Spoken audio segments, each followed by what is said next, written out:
Hello everyone and welcome to my poster presentation about a new global multi-source sea ice concentration composite, which is work that I've done in collaboration with Pia Nielsen-Englyst, Jakob Høyer, Thomas Lavergne and Anton Birkedal. And to start off, I'm just going to zoom in a little bit and talk about some introduction and motivation.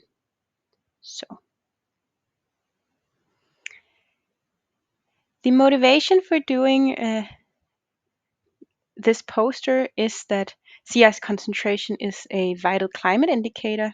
It's actually one of the most evident indicators of climate change, and sea ice concentration is used in model-based and observational reanalyses, such as for this particular product in the Copernicus Arctic Regional Reanalysis 2 and the C3S Global SST Sea Surface Temperature product, which was presented by Joanna in session 2.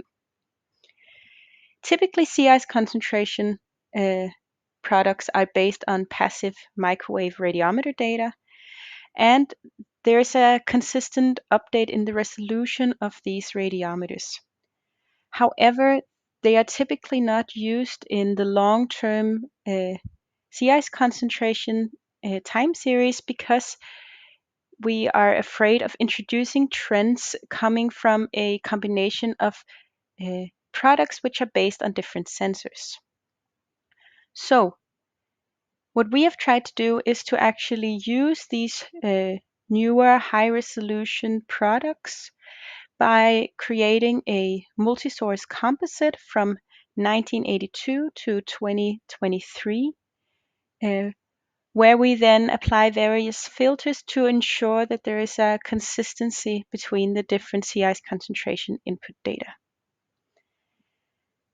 So, moving on, we here in figure 1 show our input data, and what we use is that we use sea ice concentration data from OSISAF and CI-CCI Plus as the primary input, and we use the OSI 458, which is based on the higher resolution AMSR as the first priority. And then as second priority, we use the SIGI high resolution, and lastly, the OSI 458. And both SIGI high resolution and OSI 450A are based on a coarser resolution radiometer, but SIGI high resolution is an advanced pan-sharpened version of OSI 450A. Apart from these passive microwave-based sea ice concentration products, we also use sea ice charts from the US National Ice Center, where we use landfast information from these. And then we use sea ice charts from FMI and SMHI in the Baltic Sea. And this is all shown in this figure here, showing which sources we use when from 1982 and to 2023. We also have sea surface temperature here, shown in the CCI and C3S, which is because we use this for filtering our sea ice concentration input data. So we regrid this sea ice concentration input data to a 0.05 regular lat long grid, and then we do a filtering to reduce the effect of land and ice spillover effect through different filters that I will briefly explain. And then subsequently, we extrapolate this data into fjords and coastal areas so that we have a gap-free level 4 product. So to begin with, I just briefly want to explain why we actually need this filtering. And that is what we are showing up here in the first row of figure 2. So this shows the 3 primary sea ice concentration input data for the Disco Bay Upernavik area in the Western Greenland. And what we can see in these 3 figures up here is that there is a big difference in how much sea ice concentration they have predicted for the near land areas. And this is expected to be due to land contamination, which is basically because land and ice can have a similar impact on the brightness temperatures that radiometers measure. And therefore, if there is land in the footprint of the radiometer, it might interpret it as ice.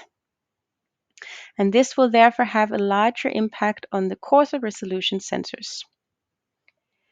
We can also see from these two pictures over here, which are reference images from MODIS Terra, that there is actually not really any sea ice concentration in this area. Therefore, we believe more in the higher resolution based sea ice concentration product, as we see here, which aligns quite well with what we also observe in our reference images. What we can also see from this figure is that after we apply our filters, as shown here in the bottom row, we no longer see major differences between the sea ice concentration products, where we have to a large degree reduced or removed the sea ice which we believe are coming from land contamination. So, what kind of filters do we actually apply? So, I'm only going to explain them very briefly, but we base the filters on a couple of different criteria. Firstly, we primarily look at near land areas, where we both look at whether we have land, ocean, and ice in the vicinity of land. We also use a combined filter with sea surface temperature and the vicinity of land, which is because we believe that sea surface temperature data will be less impacted by land because it's typically higher resolution. Thirdly, we look at whether subsequent ice charge record water.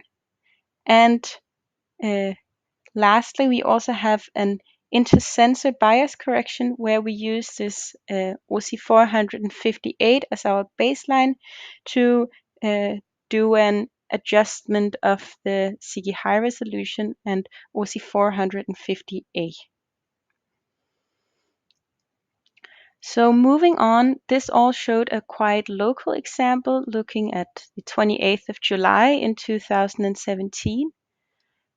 But to further assess, we need to look at a longer time period and a bigger area. So what we see in these heat maps are the sea ice concentration versus SST, so sea surface temperature data from ESA CCI for the entire June of 2007 for the whole Northern Hemisphere. And what we observe in the top row up here is that we have quite a big difference between these heat maps. So there are a lot more points over here with higher sea ice concentration and higher sea surface temperatures for the coarser resolution based sea ice concentration products than we observe for this higher resolution sea ice concentration based product. What we can then see in the bottom panel down here is that after we apply our corrections, we see a much higher consistency between the heat maps. And just a note, this bottom row or top bar that we see up here comes from the inclusion of landfast ice. A last thing that we also need to assess is how the trend then looks over the longer time scale. So one of the things that we wanted to ensure is that we are not introducing trends based on the combination of different sea ice concentration products. And the way in which we have examined this is by comparing our sea ice concentration product to climate data records from OSI 458, OSI 450A, and from NSIDC. And that is what is shown here, where we look at the sea ice extent for September in the top here and from March in the bottom. And we see that we have trends that lie within those of OSI 450A and NSIDC. And furthermore, we can also see that the absolute value of the sea ice concentration aligns quite well with what we observed for OC 458, which is also what we used as our baseline, so to say. So, to conclude, we have combined existing sea ice concentration datasets to provide the best available sea ice information in the period of 1982 to 2023. And we see a much higher consistency between the sea ice concentration input sources after applying our filters.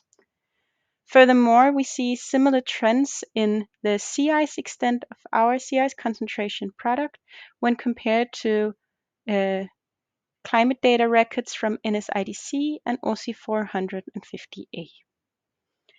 Thank you very much for listening.